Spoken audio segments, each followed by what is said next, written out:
حضرت بی فاطمہ کا صبر کہا کہ ایک بار پیارے نبی صلی اللہ علیہ وسلم مسجد میں تشریف لائے اور مسجد کے سامنے حضرت بی فاطمہ حضرت علی کا گھر تھا۔ پیارے نبی مسجد میں بیٹھے تھے، حسن اور حسین کے رونے کی آواز ان کے کانوں میں پڑی۔ حضرت پیارے نبی بہت پریشان ہو گئے اور حسن اور حسین کیوں رو رہے ہیں؟ نبی وہاں سے اٹھے اور بی فاطمہ کے دروازے کے پاس تشریف لائے اور دروازہ کھٹکھٹا کر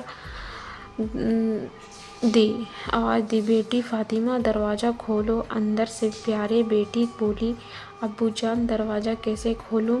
میرے پاس اتنی بڑی چادر نہیں ہے جو میں اپنے اوپر اوڑھ لوں، میری چادر پھٹ چکی ہے، میں اپنے پاؤں کو ڈھکتی ہوں تو سر ننگا ہو جاتا ہے، سر کو ڈھکتی ہوں تو پاؤں ننگے ہو جاتے ہیں۔ پیارے نبی نے جب یہ سنا تو اپنی چادر دیوار کے اوپر سے پھینک دی۔ بی فاطمہ وہ چادر اوڑھ کر دروازے پر آئی اور دروازہ کھولا۔ ہمارے نبی صلی اللہ علیہ وسلم نے اپنی بیٹی کی طرف دیکھا تو وہ بہت ہی پریشان ہو گیا، کیونکہ بی بی فاطمہ کا چہرہ بالکل پیلا ہو چکا تھا، آنکھوں کا رنگ کالا ہو چکا تھا اور بہت ہی کمزور نظر آ رہی تھی۔ پیارے نبی سوچنے لگے، میری پیاری فاطمہ تجھے کیا ہوا؟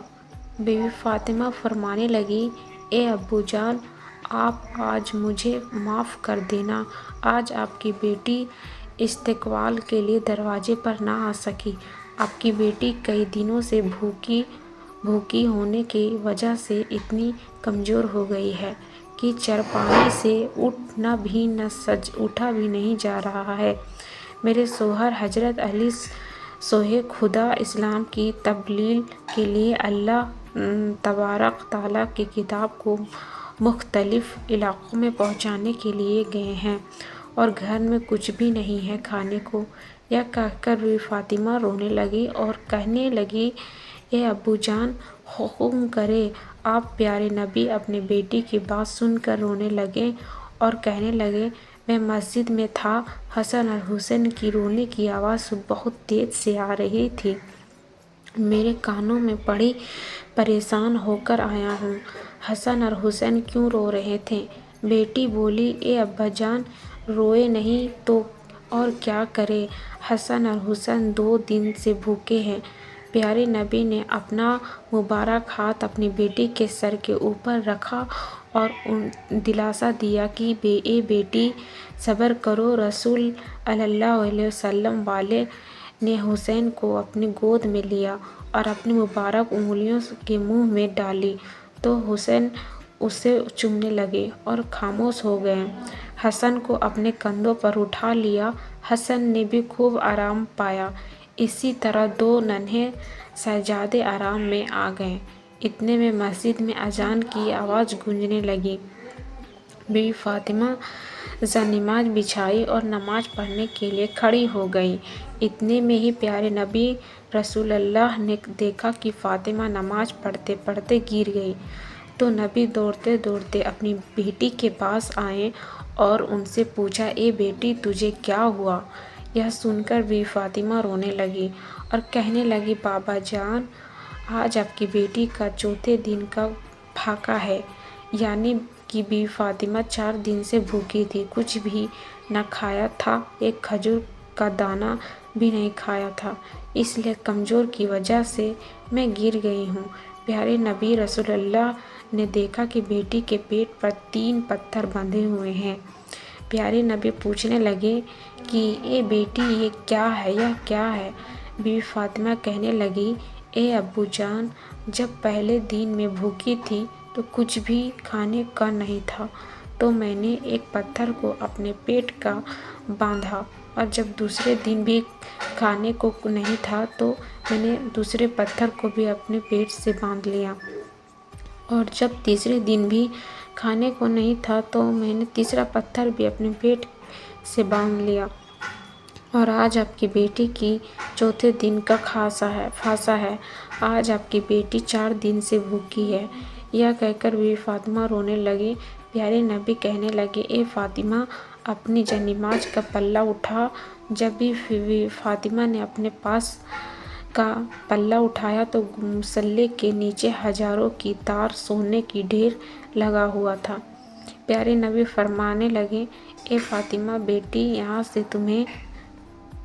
تمہیں چاہیے کہ…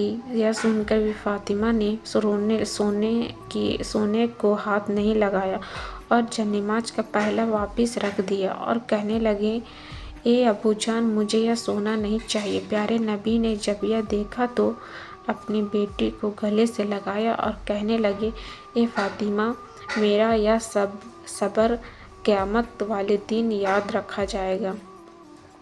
دوسرے شوہر حضرت علیہ السلام کی تبلیغ کے لیے مختلف علاقوں میں اللہ تبارک و تعالیٰ کی کتاب کو پہنچانے کے لیے گیا ہے، اس لیے نبی خاندان کے چولہے ٹھنڈے پڑ گئے۔ اے بیٹی، صبر کا اللہ صبر کرنے والوں کے ساتھ ہوتا ہے۔ اس کے بعد پیارے نبی صلی اللہ علیہ وسلم نے اپنی بیٹی سے کپڑا ہٹایا تو بی بی فاطمہ نے دیکھا ان کے پیٹ پر صرف 3 پتھر تھے، جبکہ پیارے نبی کے پیٹ پر 4 پتھر بندھے ہوئے تھے۔ نبی کہنے لگے، بیٹی، تو 3 دن کی بھوکی ہے اور 4 دن کا بھوکا ہوں میں۔ آج چوتھے دن کا فاقہ ہے۔